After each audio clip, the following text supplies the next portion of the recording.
Alam guys na ngayong crisis time is ang daming naglalabasan mga loan application and kailangan po nating matiyag, kailangan po nating mag-research, ayan. So in this video, I want to share with you guys yung isa na naman pong application na kung saan nagpapakita po sa ating Facebook account, o diba? Ang dami nilang pondo para magpautang, ang dami nilang pondo para mag-run ng ad sa Facebook. So yun nga, titingnan natin or sisilipin natin ang isang loan application na papautang up to 65,000 pesos daw. Madadownload lamang po ito sa iOS. So, sorry na lang muna sa mga naka-Google Play Store. So, iOS muna tayo mga kaibigan. So, before we go on sa ating review, sa mga hindi pa nag-subscribe, mag-subscribe na, i-hit ang bell button para ma-update kayo sa upcoming videos and tutorials.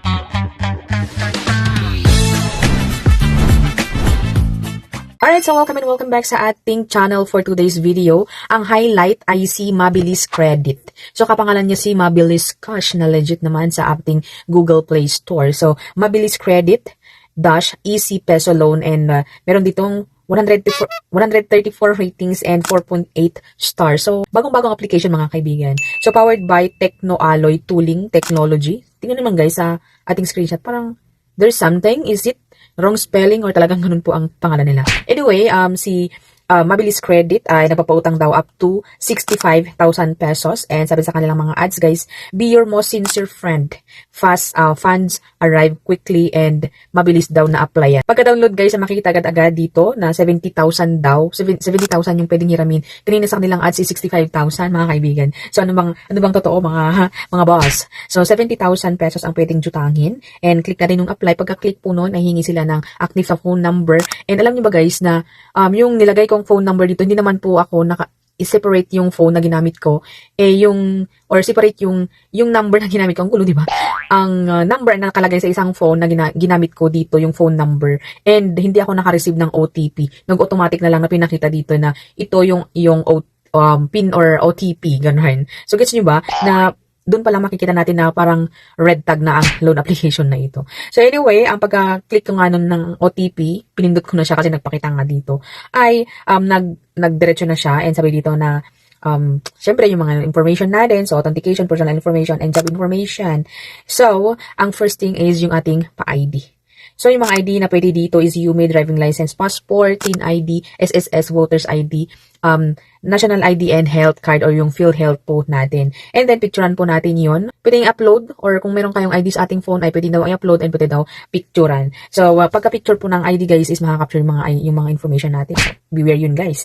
Isa na naman po yan na isipin natin kasi nga syempre pag mag-upload tayo ng ating ID ay hindi na yun mabubura guys sa system. Okay? So, next one is yung pa-ID or yung pa-selfie.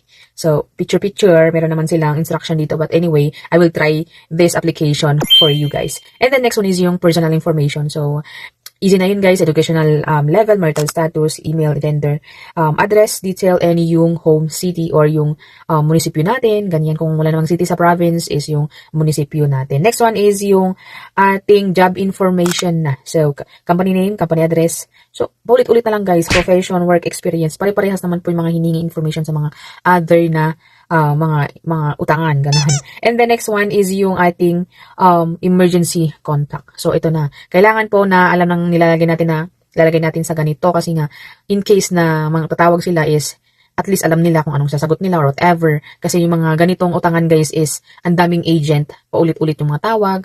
Kung hindi man natin ipupush through, kung nilagay natin sila, or nag-agree tayo is tatawag sila sa mga tao na nasa phone natin. Okay? So, ang kailangan lang nila dito is 3 na contact references. Ayan. So, next one is yung ating withdrawal channel or yung mga e-wallet natin or yung ating bank card. So, ayun na nga, ang na-approve, diba? Approve agad-agad na naman po, mga kaibigan. So, 2,000 pesos yung approve na amount. Ayan. So, 2,000 pesos. Pero may napansin ako, guys. Parang may logo na kakaiba, pero titingnan natin later. Anyway, yung 2,000 pesos nga, ito yung mga detailed ng mga bawas and kung ano magkano siguro yung marireceive, ganon. So, disbursal amount, yung marireceive natin, 1,200. So, meron siyang kaltas na 800 pesos. O, diba? Ang sakit sa bulsa. 800 agad-agad yung babawas. Payment amount is 2,000. At least, wala man siyang naidagdag sa 2,000 na parang 2,100 or 2,010, ganon. 2,000 po yung babayaran natin. Ang processing fee, 667. So, super taas ng processing fee. Interest fee is 13 pesos. And then, risk control fee, 120 pesos. And yung repayment ng amount na natin is 2,000 pesos. And then, yung repayment date natin, mga kaibigan, so anong date ngayon? 29, 30, 1, 2, 3, 4, 5. Oh, 29, 30, 1, 2, 3, 4, 5. So, beginning today ay 7 days po yung loan term. So, di ba, pag nagbibilang naman tayo is 24 hours, parang ganun.